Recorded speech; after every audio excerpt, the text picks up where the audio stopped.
ये बेनू यानी ये एस्ट्रॉइड हमारे लिए इतना खास क्यों है? क्या ये धरती को तबाह कर देगा?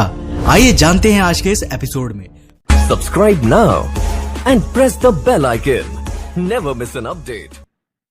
मिल्की वे गैलेक्सी अरबों सितारों, अरबों सौर मंडलों का घर। उन्हीं में से एक है हमारा सौर मंडल, जहाँ एक नीले ग्रह में बसती है जीवन।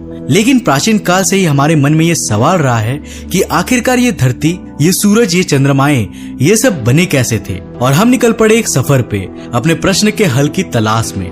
पिछले कुछ दशकों से हमारे सौरमंडल के प्रति हमारा समझ काफी विकसित हुआ है। हमने कई सिद्धांतों के जरिए इस बात का अनुमान लगाया है कि हमारे सौरमंडल का जन्म कैसे हुआ होगा। परंतु क्या हम अपने इन सिद्धांतों, इन अनुमानों को कभी सिद्ध कर सकते हैं? क्या हम इसे प्रमाणित कर सकते हैं? यही आता है बेनू, एक प्राचीन कार्बोनेशियस एस्ट्रॉइड जो कभी धरती का ही एक भाग था।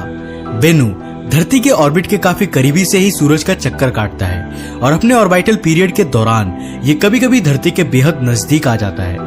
यानी ये एस्ट्रॉइड हमारे काफी नजदीकी क्षेत्र में आता है, जहां हम आसानी से जाकर इसकी पढ़ाई कर सकते हैं। और इसी मकसद से 18 सितंबर 2016 को लॉन्च किया गया ओसिरिस रेक्स यानी origins spectral interpretation resource identification security regolith explorer spacecraft को, जिसका मुख्य मिशन है एस्ट्रॉइड बेनू पर लैंड करना, उसके सैंपल्स को कलेक्ट कर वापस धरती तक आना। ये सुनने में जितना आसान लग रहा है उतना है नहीं। इस मिशन को पूरा होने में कुल 7 साल लगेंगे और 24 सितंबर 2023 तक ओसिरिस रेक्स वापस धरती पहुंच जाएगा, अगर सब कुछ मिशन के अनुसार चला तो।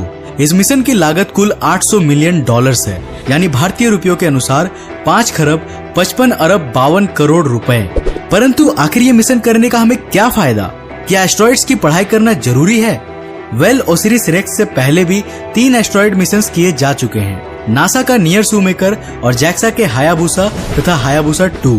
इनमें से जैक्सा द्वारा किया गया हायाबुसा मिशन एक्सीडेंटली इतोकावा नामक एस्ट्रॉइड पे करीब आधे घंटे तक रुक गया था और कुछ मात्रा में सैंपल डस्ट कलेक्ट कर वापस धरती तक आया था। परंतु बेनू पे किए जा रहे ओसिरिस रेक्स मिशन में हम पहली बार एक सफल तरीके से किसी एस्ट्रॉइड पर लैंड कर अधिक मात्रा में सैंपल्स को कलेक्ट कर वापस धरती तक लाने का प्रयास करेंगे।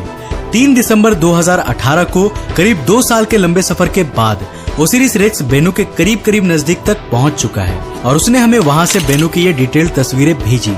इन तस्वीरों से हम पहली बार किसी एस्ट्रॉइड को इतने करीबी और इतनी बारीकी से देख पा रहे हैं। लेकिन आप सबके मन में ये प्रश्न जरूर आता होगा कि इस एस्ट्रॉइड की पढ़ाई करना क्यों जरूरी है? जैसा कि मैंने आपको शुरुआत में ही बताया था कि हम मनुष्य प्राचीन काल से ही इस प्रश्न का उत्तर ढूंढ रहे हैं कि आखिर हमारा ये सौर मंडल कैसे जन्मा था, और बेनू इसमें हमारी मदद कर सकता है। बेनू के मिनरोलॉजी तथा केमिकल नेचर की पढ़ाई कर हम ये जान सकते हैं कि शुरुआती दौर में सौर मंडल की रचना कैसे प्रारंभ हुई थी। बेनू अन्य एस्ट्रॉइड्स की तुलना में काफी खास है। इसका आकार एक घूमते हुए लट्टू के समान है, जो करीब 4.3 घंटों में अपने एक्सिस पर एक रोटेशन कंप्लीट करता है। लेकिन बेनू की ये रोटेशन स्पीड समय के साथ साथ बढ़ रही है, यॉर्प इफेक्ट के कारण, जो सूरज से आने वाले थर्मल फोटोन्स के मोमेंटम के कारण होता है। रोटेशन स्पीड में इस बढ़ोतरी को हम याकोब्स एक्सेलरेशन कहते हैं। बेनू के रोटेशन में ये बढ़ोतरी इसके इर्रेगुलर शेप की वजह से समय के साथ साथ इसके ट्रेजेक्टरी को चेंज कर रहा है, जिसके चलते ये भविष्य में हमारे लिए खतरा बन सकता है।